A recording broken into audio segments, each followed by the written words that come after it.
Hey guys, Cody here. Just gonna answer a few more questions. This one's gonna probably be a longer video, so I'm gonna go through the questions first. So if you want to stop watching for any reason, you can. So, first question is, what did you wish you knew before you went through the interview process? And thoughts on the interview process? Any helpful tips? What are some attributes that make a good agent? Talk about some of the job hazards, medical, tuition assistance, vacation days, and benefits. What made you join DSS and how did you hear about it? That's personal. I'll talk about it, but it's a personal question. And the second one like that is, what made you want to write the book and why is it called Agents Unknown? And so I'll talk about all of those. Let's see. All right. So what did you wish you knew before you went through the interview process? So I went through the interview process 3 times. A lot of people takes more than once. I knew some really good dudes that took 4 or 5 times. I wish I knew. Well, the third one, I learned that I needed to. Someone told me, don't be humble, don't brag, don't be too overconfident, don't be arrogant, but talk about your time and the questions. Like own it, own what you've done. And so one example I could give, if you were, and it's gonna be a military example because that's where I come from, but if you were a lieutenant in a platoon in a company, and you were the senior lieutenant, and for 2 weeks, the CO was out for whatever reason, and you were the CO, acting CO for 2 weeks, and you had several hundred Marines under your charge, and then the question on the test asked, have you led 50 people, 100 people, 150 people, 500 people? Well, you say the highest one, right? And because you did, right? You led 200 people at a time. Yeah, it was only 2 weeks, but you got to be able to, and you articulate that and be confident about that and be proud of that. Yeah, I was acting company commander for 2 weeks when I led Marines through these training iterations, this, that, and the other. And that goes for anything. If you were an assistant to a CFO or something, and you managed a budget and the CFO was out for a week or for a quarter, and you did the company finances, right? So you weren't the CFO and you didn't do that on a regular basis, but you did, manage it for that quarter, then freaking highlight that and be proud of it and talk about it.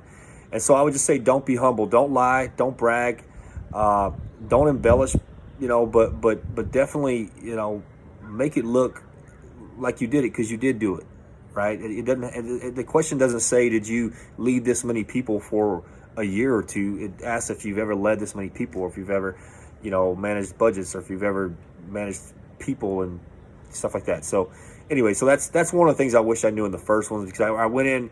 I don't think I've ever been accused of being humble, but I think in those interviews I was. And I learned at the end, like I just came in with a little more swag, and then I passed. So, be confident. DS agents that are interviewing you want someone that's confident, that knows what they're talking about, right? Other hints and tips: be on time, be early, be way early if you have to. That's fine. Practice writing. Intro, body, conclusion. The body can have as many paragraphs as you want, but think of a topic, make up a topic, start writing, and write on it, and practice, use Grammarly, use spell check, learn how to write, or become familiar with writing. You probably wrote a lot in college. You have to have a college degree to get in, right? So practice again. If you're out of practice, you don't write a lot of reports, write it. And your reports, you want to be clear and concise. Don't go overboard. Don't go throwing in a bunch of different, what I call from the South, these fancy words. Just be clear and concise, and write your report, and you'll be good to go. Practice speaking out loud. I think this is important. I didn't do it. I wish I did. But after I got out of DS, I did some training, active shooter training and different things, and I stood in front of a lot of people. And so I would practice speaking out loud, practice my presentations in advance, and I found it really helpful. And I think that if you did that when you go in those interviews, and you just practice speaking, practice with your spouse, your loved one, a friend, whoever, and practice articulating yourself in a way that's not to say eloquent, but where you sound like you know what you're doing and why you're here, right? Study everything you can about DS. This is my 12th video on DS. I get nothing out of this besides I throw in that I have a book every once in a while, and hopefully somebody buys it and I get $6.30 a book. That's what I get out of this. But when I went through, when I was you, I went through this. It was frustrating because there was nothing out there. They had the police forums, and I come to find out when I got to DS, those police forums were mostly just dudes that were talking about what they thought or what they knew, or they had a buddy. I'm telling you, I did it. I was there. I have buddies there. They're all active agents. I have a great relationship with all of them. I had a good name in DS, and I'm telling you, this is the stuff that you need to know. So take that for what it's worth. But study everything you can, and not just about DS, about be aware of what's going on in the world, because as a DS agent, you're an international, it's an international force of law enforcement agents that serve in just about every country in the world, and so you need to know what goes on in the world, where there's civil unrest, where, what type of threats are out there, and I don't mean just like threats to an embassy, but international threats in general, whether it be North Korea or Iran or Yemen, or what's going on in Syria or Hezbollah, or, you name it. Just be familiar with all that, because that's important, to know. It's not a regular job interview, right? You get one shot per year, and who knows, next time you apply, you might not make it past that first phase, because there's thousands of people that apply. There was I think a week window a while back, and somebody told me there's 42,000 people that applied in 1 week. There was another time when right after I got in, where the system shut down because there were that many people applying. So if you get it, work at it. Go there with purpose, with being deliberate and with intent to pass this freaking interview. All right. So what are some attributes that make a good agent? I mean, same things that make a good dude, good and a good girl, right? Be a team player. Don't act like you know everything. I don't care if you came from SF or Ranger Battalion, or you came from, you're an attorney, you're a freaking MD, you're a PhD. Nobody cares, right? They're going to teach everyone. There's going to be people that came straight out of college, and you might be, 36 years old on the bubble, or an Army Ranger, and then got your MBA and worked in the corporate sector, and you're going to be in the same freaking class with them. And you're going to have to be able to deal with that person might at some point be in charge of you, whether it be in a training iteration or whether it's later on in your career, because people come in sometimes, they just get through, and sometimes they're good, sometimes they're good agents, and then vice versa. You might come in and not know anything, in which case you listen to, just mimic the people that have been around and that have done some things, but don't act like you know everything particularly about DS, because you heard it on a freaking video I made, or you heard it from this person. Go in there with your mind open, let them train you, and work together. Obviously, another one, work hard. Anybody that works hard is going to be well respected. Stepping up to help is a big thing. There's a lot of times you'll be in field office, you'll be in New York, for example, and those guys get just swamped with protection details. They have good casework. It's what I hear the best field office in DS. And I wasn't a New York agent, but looking back, I wish I was, because it sounds like it's a fantastic time. So step up to help. There's going to be times where people, they might have kids or they can't make it, or raise your hand. I think when you're in the field office, do everything you can. Raise your hand for everything that you can, that your family will allow you to. If you're single, every single thing, get involved, because that's one, it's going to go in an EER, your employee evaluation report, which you do once a year. You can add all that stuff in there. It makes you look really good, and then you'll get a ton of experience out of it. And one thing on EERs, you'll get promoted within the first couple years, but it won't be a competitive promotion. Once you get up past your FS4 and you spend a couple years, I forget exactly how much time, you're going to then be competitive with other people to get your FS3, which is the equivalent of a GS13. And so at that point, those field officers might not have meant too much because you couldn't get promoted in, but the promotion panel looks back at the last 5 EERs. If you have 5, you might only have 4, right? So they're going to look at those EERs and see what you did. So it's very important that you do that and take on TDYs or take on extra work, and just be a good person. I think those are some great attributes. Next question: job hazards, medical, tuition assistance, vacation days, benefits. So the job hazards, you're a law enforcement officer. There's hazards there. You're not in uniform. You're not patrolling. The hazards are a lot less than if you were a police, a uniformed police officer, state or local. Now, if you go to Iraq, Afghanistan, Pakistan, places where you're doing protection, those increase significantly, right? So it just depends where you're at. But you're not in uniform, you're not making stops daily. But you are a law enforcement officer. So if you go, do some surveillance, or you go, kick in a door, or you go do an interview with someone and the interview becomes hostile or contentious, that could be a potential hazard, right? I mentioned the high threat posts and other hazards. The other thing I think people don't think about is, remember sicknesses. You're going to go overseas and you're going to get sick. I was in Vietnam, I was in China, I was in Iraq twice and three times, but in two different locations, Baghdad and Erbil. I got sick everywhere I went, right? It's everything from food sickness. It's usually food sickness. Iraq has just shitty air. It's just air is bad air quality, so you get kind of respiratory issues.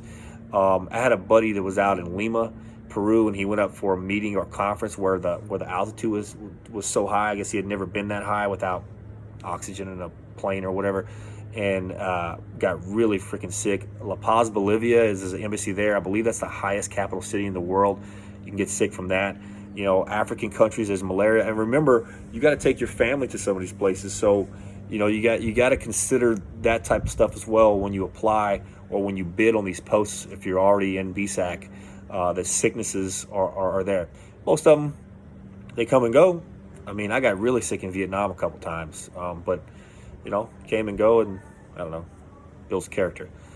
So a couple other questions are more on the personal side. What made you join the DSS, and how did you hear about it? So I'm from small town Louisiana. I left there in 1998, joined the Marines, and I wanted to be a Louisiana State Trooper. To me, that was the biggest thing I could be from my small town. I thought I was going to go back home in Louisiana and be a Louisiana State Trooper. And I always thought the feds were like the NFL, right? Small town. I was ignorant. Let's just face it. There was no freaking Google when I was in 1998. Yahoo was barely a search engine. I didn't even have email back then, right? And so some people did. I didn't. Right, so I didn't know about the feds and how, the accessibility of it, and that you can do it. So to me, it was like, no way. Well, then I was in the Marines. I did the infantry for 2 years, and then I was in 29 Palms, which is an awful location to be a Marine because you're not near the water, whereas most other bases are. I had to get out of there, so I went to the MSG battalion, to what's called Marine Security Guard Battalion. Now it's called Marine Corps Embassy Security Group. And if you don't know, Marines protect our U.S. embassies and consulates around the world. They are highly trained. They have react rooms, kit, an arsenal of weapons, and they are trained to sustain protection of that embassy or consulate. Most embassies are consulates for about 48 hours till someone on a MU, on a Marine Expeditionary unit, can get to them. And so now Baghdad embassy is a different thing, right? You have 30 Marines, and it's just massive. So, but you have a ton of guns there, and so the contractors and DS agents are worked into that compound defense program. Anyway, got off topic.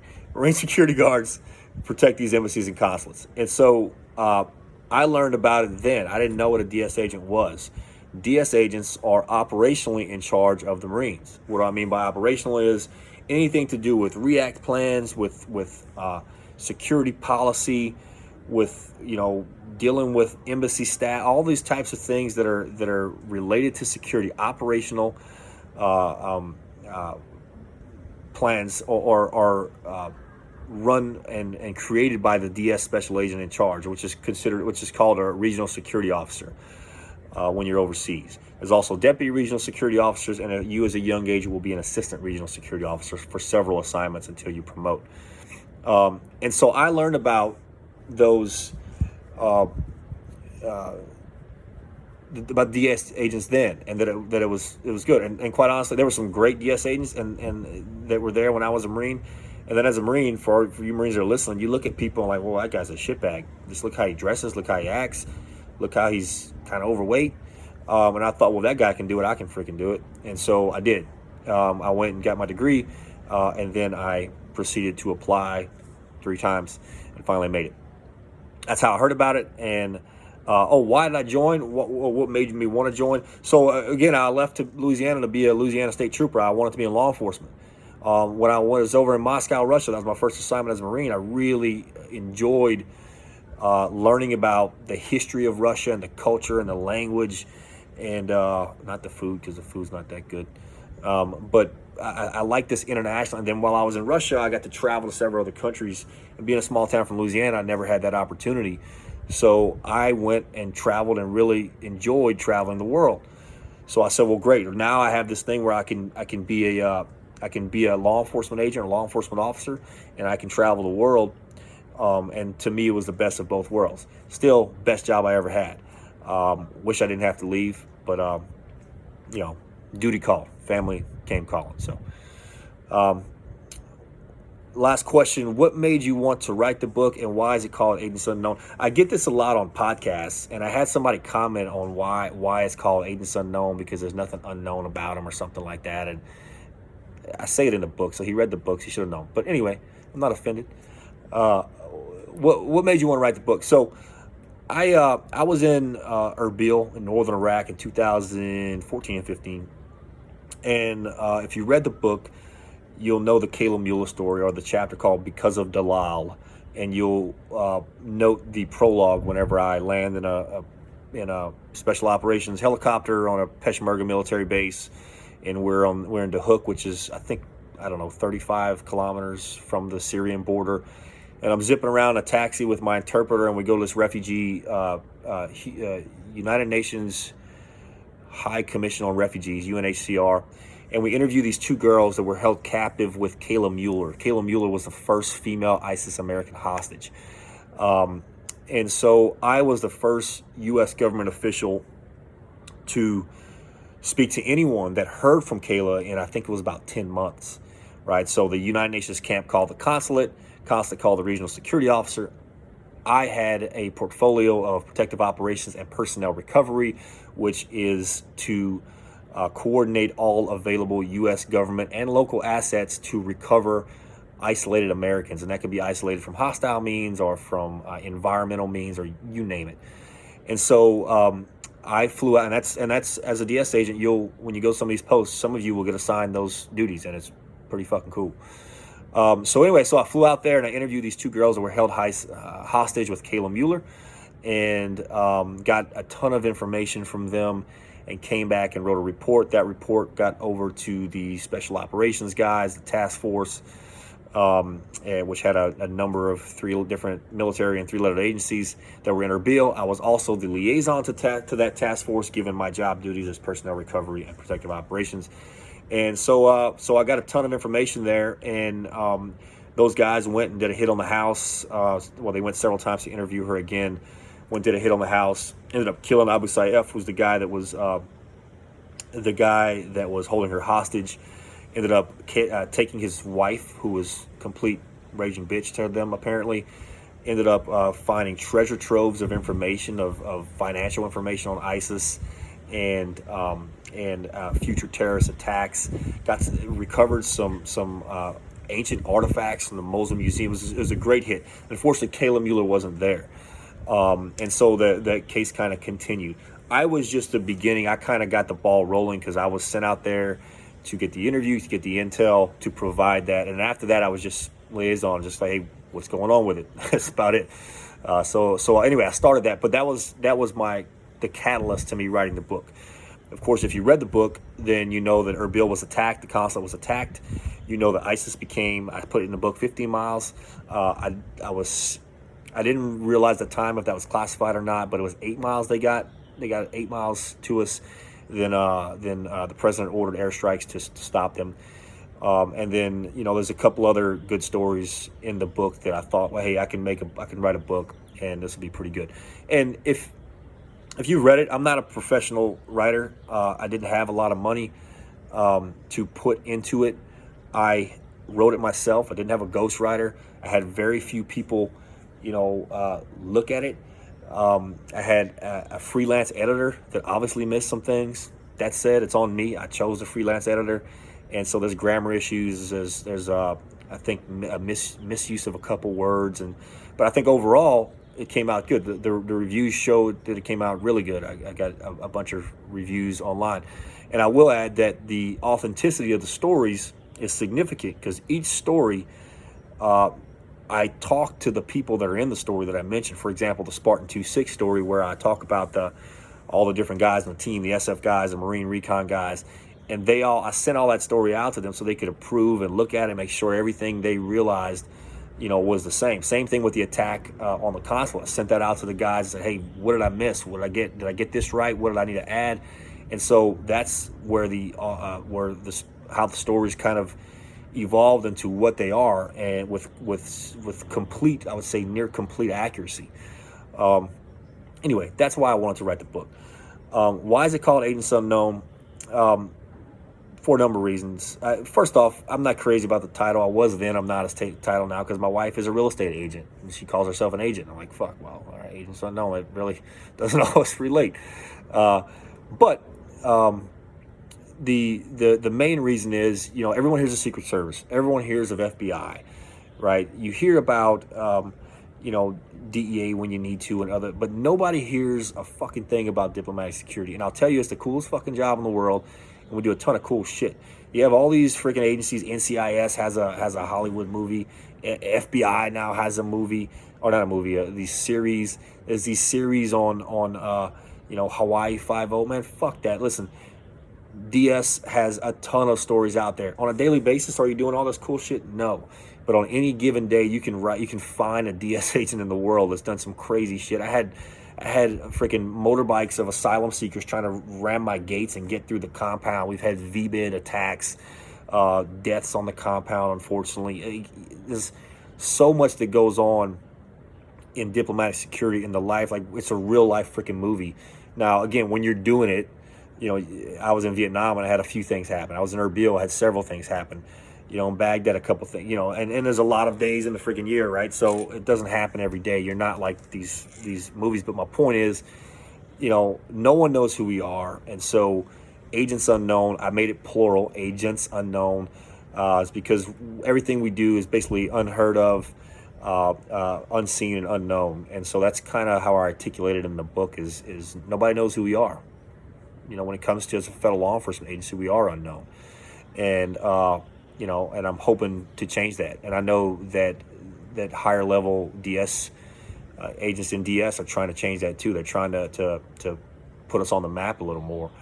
And that's for a number of reasons. But anyway, that's why it's Agents Unknown. And it's doing pretty well. Audiobook's out. I talk fast, just like I talk fast here. So got to keep up if you want to get the audiobook. But anyway, it's out. It's out. It's on Audible. It's on Amazon. It should be on iTunes within the next couple days. It takes time to get uploaded to iTunes. Also have the hard copy, the paperback copy, which is on Amazon. It's also, you can buy it like on BarnesandNoble.com if you're a member there. But it's primarily on Amazon. What else? I do a few blogs, writing blogs. I've been down a little bit, but there's a couple on my website, CodyPerron.com. Just go to the blog site and you'll see. And it's actually, I think the blogs are pretty helpful in kind of seeing, getting some information on how things work. I was also told if you read the reviews, which I think are going to be helpful about the book, I didn't know this, but I was told recently, hey, by several guys, hey, I read your book before I went in for the interview and I freaking passed. And it was very helpful because you explain a lot of stuff. And I explain step by step why I came to the decision I came in the book to do what I did. And I explained how embassies kind of work and all that. So, but anyway, but the book can be a resource for you if you are interested in applying, or if you're just interested in reading a book that's really easy to read, then you can, that too. So anyway, I'll tell you now, looking to start a podcast, probably start a podcast in the next month or so, talking to current and former DS agents, security contractors from everything from the fall of Saigon, Marine security guards, to the RSO that served during the Tiananmen Square crackdown in China, which was a crazy time. So I have a good bit of people that are interested in doing the podcast and coming onto the podcast. So I'm going to do it. I'm not going to tell you the name yet, but stay tuned to the website. I would say if you're really interested in all this stuff and learning more about DS, you can follow me on these different sites, Agents Unknown _book is my Instagram. I have a Twitter, same thing, Agents Unknown, Facebook. But the website is where everything is consolidated, and if you subscribe to it, it's a free. And I won't bomb. It's me handling it, right? And I'm not very good at technology, so I won't be bombarding you with shit. I'm going to send you when the podcast comes out, and maybe any updates if I'm on a podcast, which I'm going to be on another one this coming Friday called The Protectors, or when I do execute and create this podcast of my own, then you'll get that information. So go to the website, subscribe, and also becoming a DSS agent. There's a Facebook group. I post stuff on there that I don't post online, and so you can get some good information there, some good intel. People are asking some good questions, and I do specific videos for them, for members of the group, and specific responses to questions for members of the group. So I've talked your ear off for almost 26 minutes. So thanks, everyone. Appreciate you tuning in, and send questions if you got them. Appreciate it. Thanks, y'all. Out.